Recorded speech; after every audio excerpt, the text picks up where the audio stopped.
Ok, c'est parti pour la tier list des chiens domestiques, partie 2. On part des plus nuls jusqu'au boss du game. Les critères sont les mêmes, intelligence, puissance, beauté et surtout leur utilité pour les humains. Des tiers, le pékinois. Vous allez sûrement dire que j'aime pas les petits chiens. Bon ok, c'est un peu vrai. Le truc est moche, il sert à rien. Poubelle.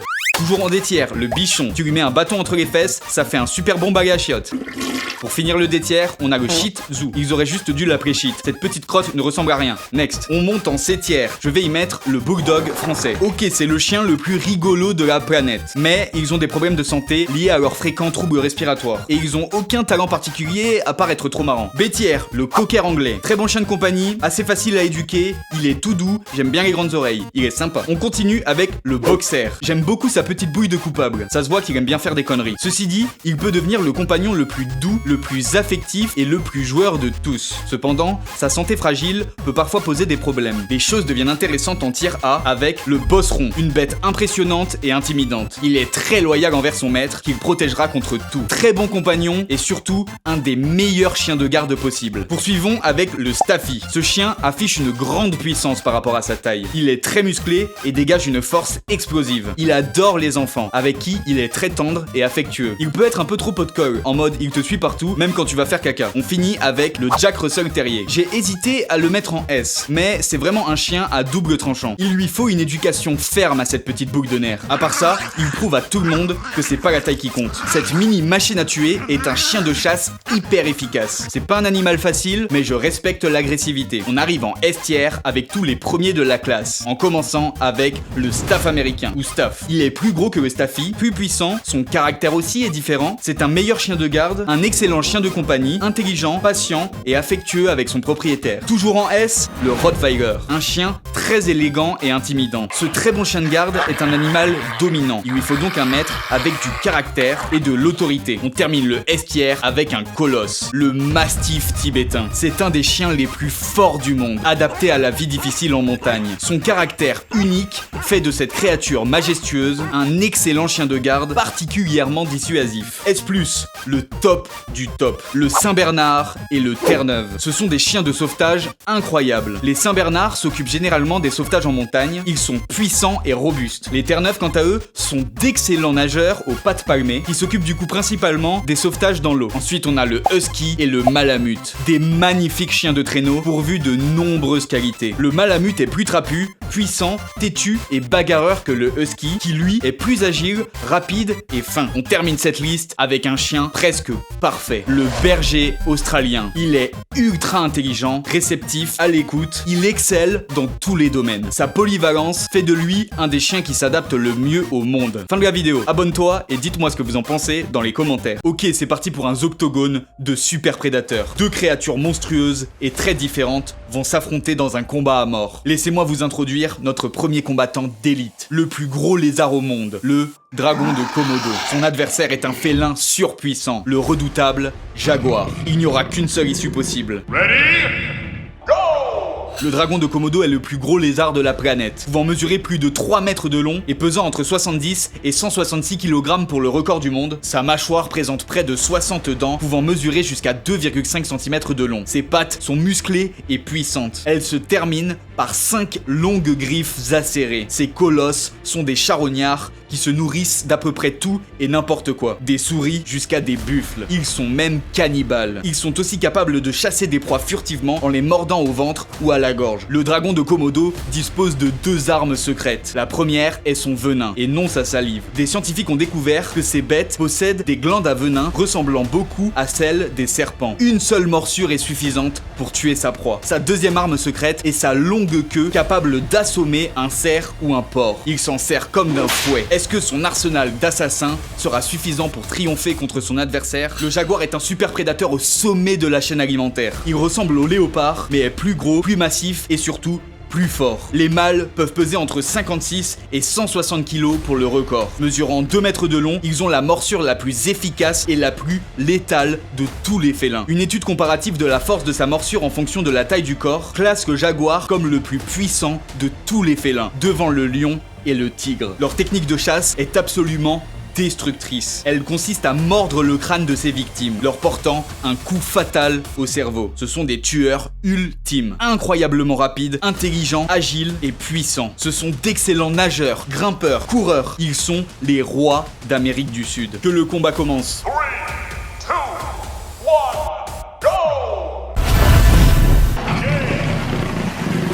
Le dragon de Komodo n'a pas survécu à l'affrontement. Son adversaire est bien plus fort, plus intelligent, plus rapide et plus agile. Le jaguar n'a rien à prouver. Il se nourrit littéralement de caïmans au petit déjeuner. Le jaguar le tuerait quasiment instantanément en lui perçant le crâne grâce à ses dents et ses réflexes de fou furieux. Cependant, si le dragon de Komodo parvient à mordre ne serait-ce qu'une seule fois le félin, c'est une mort lente et douloureuse qui attend le jaguar. Mais il aura quand même le temps de profiter d'un dernier repas et de venger sa future mort. Le jaguar l'emporte. Abonne-toi et dis-moi qui tu voudrais voir affronter le terrible jaguar. Ok, nouvelle vidéo sur un petit poisson que tu connais sûrement pas. Oui, c'est vrai, j'aime bien les poissons, surtout les sushis. Bref, laisse-moi te présenter le poisson le plus mignon de la planète. Non, pas toi, sale fils de poulpe. Ah, voilà, c'est mieux. Cette adorable crotte de nez est un cycloptéridé, une famille de poissons regroupant plusieurs espèces comme les lompes ou ce truc ou encore ce truc. Bon, j'avoue, ils sont pas tous très mignons, mais bon, on a tous un cousin dans la famille qui ressemble à un camion poubelle, c'est la vie. Ces poissons sont des mauvais nageurs. C'est pour ça qu'ils ont une ventouse sous le ventre qui leur permet de s'accrocher aux surfaces. Ce qui est fascinant à propos d'eux, à part le fait qu'ils sont absolument irrésistibles et que je sacrifierais toute ma famille sans hésitation juste pour en avoir un. J'ai rien dit, oubliez ce passage. En gros, ces petits anges aquatiques ont révolutionné l'élevage de saumon, car il existe un parasite appelé poux de mer qui cause beaucoup de problèmes à l'industrie. Et devinez qui vient à la rescousse pour manger les méchants parasites. Et oui, t'as deviné, c'est pour ça que ces gentils poissons sont de plus en plus utilisés dans les élevages de saumon pour se débarrasser des poux de mer. C'est parti pour un petit montage en musique pour finir la vidéo.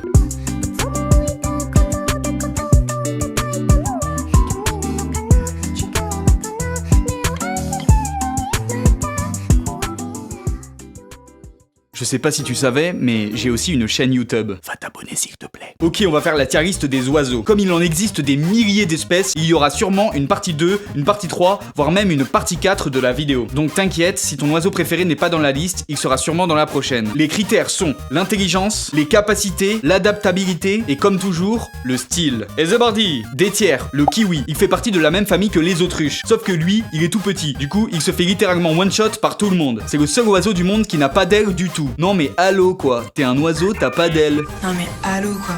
On finit le détiers avec le kakapo. C'est l'oiseau le plus rare du monde et le seul perroquet qui ne peut pas voler parce qu'il est trop lourd. Comme son pote le kiwi, il s'est fait chier dessus par l'évolution. Nul. On monte en C-tiers avec la poule. C'est le descendant direct du T-Rex. Et oui, les dinosaures sont tombés bien bas à cause de tous les nerfs.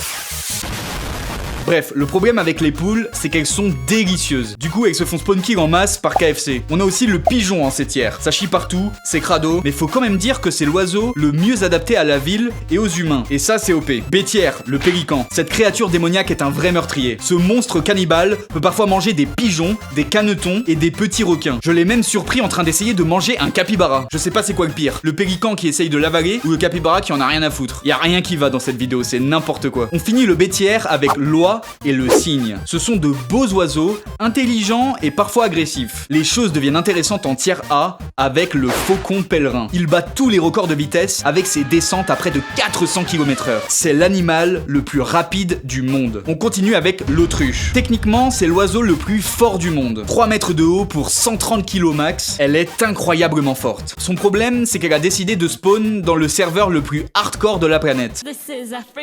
Elle vit en mode difficulté maximale à devoir esquiver en permanence les attaques des guépards, des léopards ou des lions. S-tiers, on passe aux oiseaux les plus forts dans la méta, en commençant avec l'albatros hurleur. Cette mouette stéroïdée est dans le top 3 des oiseaux les plus grands du monde. Avec son envergure de 3,50 m, il est majestueux. Poursuivons avec l'aigle royal et la pigargue à tête blanche. Les deux sont souvent confondus, alors qu'en réalité, l'aigle royal ressemble à ça, tandis que la pigargue à tête blanche, qui ressemble à ça, n'est pas un aigle, aigle et c'est l'emblème national des États-Unis. On termine le S-tier avec le casoar. C'est le volatile le plus dangereux de la planète. Ce vélociraptor amateur de kung-fu est capable de te trancher la gorge et de t'arracher les yeux à l'aide de ses puissantes pattes et de ses griffes de 12 cm. 2 mètres de haut pour 50 kg de pure violence. C'est l'oiseau du chétan, il est sûrement pote avec le ratel. On passe en S+, avec le condor des Andes. C'est le plus grand vautour du monde avec son envergure de 3,20 m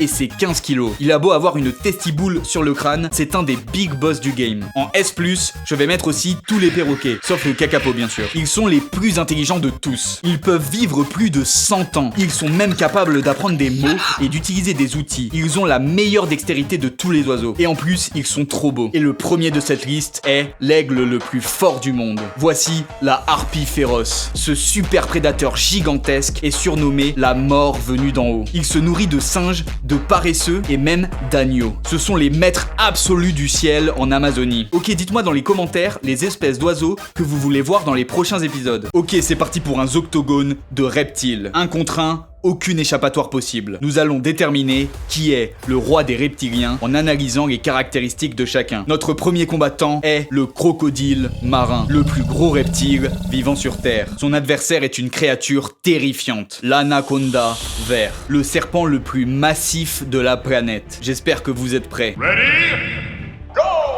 Le crocodile marin est le plus gros reptile vivant sur Terre. Pouvant peser plus d'1 tonne, le plus gros spécimen jamais enregistré mesurait 6,20 m de long. Cependant, certaines personnes affirment avoir observé et même abattu des crocodiles de plus de 8 mètres. Ce redoutable mangeur d'hommes est extrêmement agressif. Il possède la mâchoire la plus puissante de tout le règne animal, avec ses 2 tonnes de pression par centimètre carré. Il vit essentiellement autour du territoire australien. Son attaque spéciale consiste à saisir sa proie entre ses dents et de tourner sur lui-même afin de déchiqueter la chair et les os de ses victimes. Passons maintenant à son adversaire, le serpent le plus lourd du monde. Il vit dans les forêts tropicales d'Amérique du Sud. Le plus gros spécimen jamais découvert pesait dans les 400 kg et mesurait plus de 10 mètres pour 1 mètre de large. Ce sont les serpents les plus forts de tous. Leur corps trapu et musclé leur confère une puissance monstrueuse. Ils sont d'excellents nageurs, rapides et agiles. Leur attaque spéciale consiste à s'enrouler autour d'une proie avec pour objectif de l'asphyxier et de lui briser les os. Ils utilisent notamment cette technique contre des caïmans qu'ils n'hésitent pas à avaler en entier. Qui sera le vainqueur? 3, 2, 1, go! Évidemment, la taille, le poids, la puissance et le niveau d'agressivité d'un crocodile marin est d'un tout autre niveau pour l'anaconda. Il pourrait facilement découper le serpent en deux. Même si les anacondas sont capables de tuer des caïmans, le crocodile est beaucoup trop massif pour se faire manger. De plus, il est parfaitement capable de chasser des créatures beaucoup plus grosses qu'un anaconda. Victoire facile pour le grand crocodile marin. Dites-moi dans les commentaires qui sera le prochain adversaire du champion.